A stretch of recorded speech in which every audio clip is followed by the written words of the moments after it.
Okay, good morning, everybody. Today we're fortunate to have Olivia Wood with us. Olivia is a 2018 graduate of the VCU RMI program. She's a past president of GIS. During her time at VCU, she interned at Berkeley Mid-Atlantic and then at Continental Underwriters, where she finally secured a full-time job as an underwriting analyst. Olivia holds the CPCU and AIS designations from the Institute, and we're so delighted that Olivia could join us this morning. So Olivia, I'm going to turn it over to you with that. Awesome. Well, it's so awesome to join you guys. I was in your seats, it feels like not long ago at all. I was president of Gamma my senior year, but involved the prior 2 years. I actually started off at VCU pre-dental, and I don't know if any of y'all had that experience where when you started at VCU, you were totally sure you were going to do one thing, and then you realize this is horrible. I'm absolutely not going to do this. So I had that experience and kind of that, oh my goodness, what am I going to do with my life moment? And I switched over to the business school, not totally sure still what I was going to do. I did a Google search that I'm sure almost every other college student has done at some point, which is, what are the highest paying jobs? And it was a list of, 10 engineer positions. And then I saw actuary, and I thought, what is that? Let's try this out, see if that's the thing for me. And it was not. I discovered I'm good at math, not great at math. So I started off thinking actuary, but even though that's not what I ended up doing, it got me in the door. It got me, in a 309 class where a Gamma presenter came and I heard about Gamma. So looking back, I'm like, okay, that was kind of a silly reason to get into that, but it paid off because it got me going in the right direction. So like I said, I heard about Gamma through a presentation, and I started to go to meetings. I think it was like the first week or two after my first Gamma meeting, Grant and Clem, who was the president of Gamma at the time, called me on the phone and said, hey, we have an opening for our San Diego trip in October. Are you willing to go? And I was like, wow, this is moving very quickly. This feels beyond my comfort zone a little bit. And I asked, of course, is it free? Because I'm a college student, don't have any money. And he said, yep, totally free. So again, it was a little bit beyond my comfort zone, but I said yes. And I went, and no regrets at all. It was a fabulous trip. It got me closer to the C-suite of the Gamma team at the time, which was really valuable. And it also it introduced me to so many different students from across the country, from around the world. And I think that's something that's really special about the risk management program, but also Gamma, is that most college students don't have a LinkedIn full of people from around the world before they even graduate.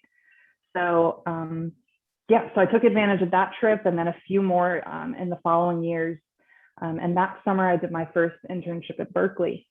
And we send a handful of students there each summer. I believe we still have that relationship in place. And I would say if you have the opportunity to do that, it's a fabulous first insurance internship. It really gives you exposure to the different positions. So claims, underwriting, just kind of, again, gets your foot in the door, gets you thinking, where do I want to fall in this when I graduate? So after that internship lasted for the summer, I got an opportunity, again, through Gamma, to do an internship at Continental Underwriters. So something I wish I understood a little bit better when I was graduating is kind of the structure of the insurance world, if that makes sense. You've probably heard a lot of these phrases and terminologies, but you don't know how they relate. So Berkeley was an insurance company. They're at the top of the food chain. They're underwriting. They say yes or no to risks. Below that, oftentimes you have what's called an MGA or an MGU. So managing general agent, managing general underwriter. The latter just means you have the PIN and you can underwrite on behalf of the insurance carrier. So that's where Continental falls.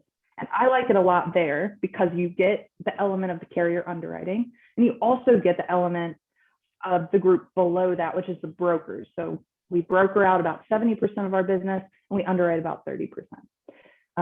So again, MGA, MGU, brokers come to us, and then insureds go to their brokers. So that's kind of the food chain. Just wanted to pause and kind of clarify that. So I started in a risk assessment internship at CU. And I really loved that position for the exposure it gave me, but I knew that I didn't necessarily want to do risk assessment when I graduated. I just didn't have an interest in traveling constantly, and I didn't have an interest in the like super nitty gritty engineering stuff that they have to know. Like, it blows me away, their ability to know that stuff. It's anyway, so I knew I loved the company and I knew I loved the culture. But I came to my management and I said, listen, I want to stay here. I don't want to stay in this position. I don't want to, become this full time. And the sign of a really good company is one that says either, what about this position? Or they say, how about we make this position based on your skills, which is what happened in my case. And that's kind of how I knew this is the place I want to stay. So just kind of a little tidbit about why I love my company is they're small and they're willing to adapt and listen to everyone who works there. So I did that internship all the way through the rest of my college career. And I actually had my full-time offer letter before my final semester, which if you guys are seniors and maybe you're feeling the stress, that's a good feeling to know you have the job lined up. So literally every single thing that I just mentioned, the trips, the internships, the full-time jobs, there are scholarships in there that I didn't mention. All of that stuff is thanks to Gamma. And it really, like talking to your friends in the business school, if they just have maybe a general major or a major that's not, what I'm trying to say is most majors do not have those resources and they don't provide you with those opportunities. That being said, you have to put yourself in a place where you can get those opportunities. And when they're presented, say yes. So a lot of those things felt scary to me at the time. An internship where my whole summer is going to be working. Maybe I didn't want to do that. Participating in the RIMS challenge my senior year. Oh my gosh, it's more work and I already do school and I work. Just say yes to those things. That is really, if you take away one thing from this presentation, this isn't even just insurance related. Say yes to those opportunities, give yourself exposure wherever you can. You're not going to regret things you said yes to, usually, but definitely the opportunities that you missed. So take advantage of all the stuff that Gamma, that risk management, that VCU, that life presents you with, and it'll really pay off and put you in a good spot. Kind of to go in line with that, try to get exposure in the insurance industry prior to taking something full-time if possible. What I mean by that is if you can get a claims internship and an underwriting internship, do it, because that gets you a little bit closer to knowing, again, where you want to be once you graduate, where you want to fall in things. If you can get an internship in a carrier and one in a brokerage, that'll be hugely revealing. If you know you're not a salesperson, you're not going to want to be a producer or an agent. And this is all good stuff to know before you commit full time.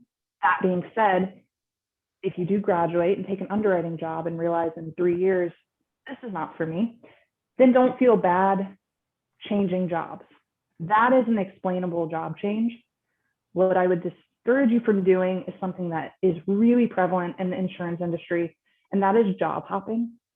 And it's often done usually for an extra couple $1,000s here or there. And you end up, working 5 places in 5 years, even before, even in your like high school, college working career, that doesn't look good. So just kind of something to be aware of, and a nugget that I've learned just to kind of think about. So that's kind of how I got into the industry and my experience at VCU and kind of beyond. Since graduating, I've made it kind of my mission to just, while I'm young and while I don't have kids and all of that stuff, to just kind of throw myself into work, be that person where someone says, hey, I've got this project, it'd be a huge help if you could do. And again, your head is going to say, I don't know how to do that. Should I do this? This is extra work. do it. Say yes. Become that person at your job where people are like, I want someone to head this up. I know Olivia will, want to take it on. She's a yes person. Don't be a no person. And I think that's really huge. And that's pretty much my experience with the industry so far. I'm happy to answer any kind of questions you might have about insurance, but really beyond that. So I'll kind of open it up to you guys. So Olivia, I'm monitoring the questions, and one of the things that came up, somebody must have looked at your LinkedIn profile, and they said, "Wait a minute, she got the CPCU in like 2 years. How is that possible?" So I would say 2 years is definitely on the shorter time span. What absolutely made that possible for me was that I had credits coming out of school. So make sure, I think there's like a time limit to it. It's 6 months or a year. I'm not sure exactly, but as soon as you can after graduating, if you know like you want to go after a designation, it's a pretty simple process to just, I think the institutes, you go online and you just kind of submit your transcripts and you get those credits. I will also say that COVID worked in my favor, and I just kind of used all the time at home to wrap it up and study. But I kind of alluded to it earlier, and it may not be everyone's situation, but while you're young, this is what I hear from everyone who's like 40 and 50, and they're like, I wish so badly I'd taken advantage before I started a family and got busy and life just got crazy to get those designations knocked out. So I'll just kind of put that nugget out there for what it's worth. Yeah, you're exactly right, because we have 3 courses that qualify, and the institute will accept 2, and you have to have a B or better. And it's pretty easy because you basically knock out 2 of the 8 courses. And so why not? But you're exactly right. Yeah. I talk to a number of students that say, I'm going to get to it, and I'm going to get to it. And they never get to it. And that course expires and they have to kind of start back over. Right. I'm glad you were talking about Continental. And one of the things that you failed to mention, beyond being a great employer, they're a great supporter of the RMI program. They have sponsored our conference in the past. They have sponsored the various alumni events around town that you pretty much managed to put on for us and everything. So one of the other things that I think what you've said this morning is really invaluable, and hope people will take it to heart. But one of the things I kind of wind down with, if you will, is, and you've touched on it a lot, is Olivia's pearls of wisdom. In other words, kind of your parting thoughts of what advice you really need to instill into students. And you've done a lot of that already. So I didn't have to, there's one little nugget that says, you don't do anything else, you need to do this. And I really like, just say yes. I think we might start that as a new phrase.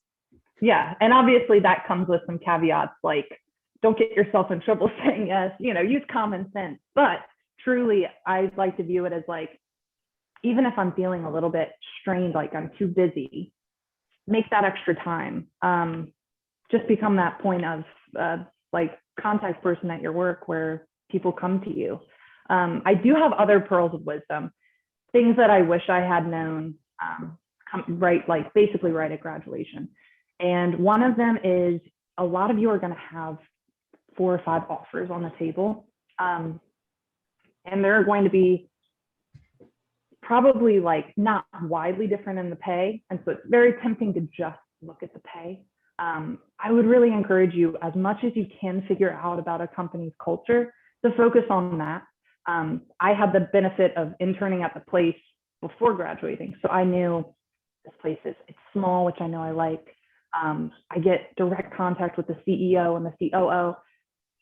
I knew that culture fit me really well, but I saw a lot of people who just, and it's fair. I mean, we work to make money. So if you get, an offer for a higher amount, it's very tempting to just, brush everything off aside, just go with that. But if you can figure anything out about the culture of the company, maybe like ask if you could set up a shadow day before accepting full time or something like that.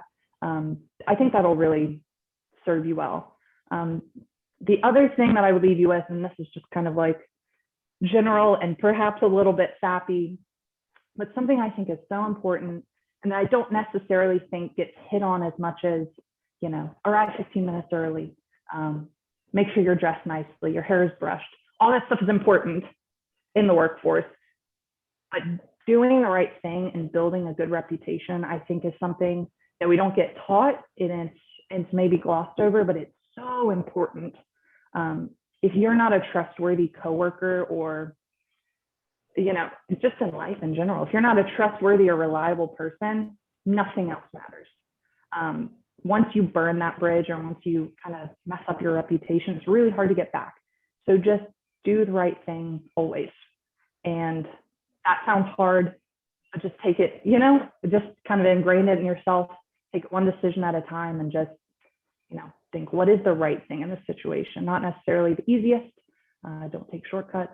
And of course, don't be unethical or do anything illegal. But that's just my other kind of general pearl, I would say.